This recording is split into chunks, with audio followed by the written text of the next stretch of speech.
You know, I suppose in some ways, what we're saying might be echoed in that kind of famous Stanford Prison Experiment. Two groups of students were randomly selected. The one group were going to be prisoners. The other group was going to be the prison guards, and they literally created a little prison type experimental role play type dynamic.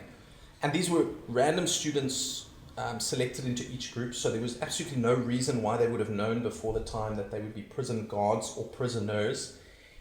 And they started taking on the behaviors and the psychology of these two roles. So much so that they had to shut down the experiment for ethical reasons. Like the prison guards were literally abusing the prisoners, but these were just like, this guy was in maths, this guy was in maths first year, and now they take on these different roles. It's not only these different routes that teams or organizations can go on in terms of climate and culture and ways of being, or even just a Grammarly approach to innovation, like yes but or yes and, but it's that people in those contexts end up embodying these different roles, and in some instances abusing others quite out of character for them, because they become so swept up. But what's so infamous about that research was that this is it's literally an experiment. It's not even a prison.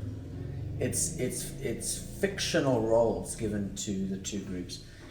But even that is enough to work its way into the characters so that they begin to embody that behavior and that psychology. There is a deep work that needs to be done to actually take off those psychological garments as ones that are not necessary for this role, just because those are the garments that other people have worn, through the decades, as you've led to here.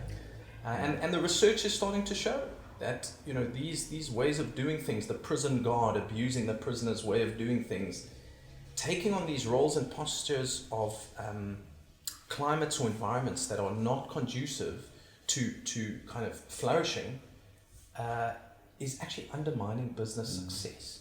And so there's no excuse anymore other than to engage in it and take on that deep journey.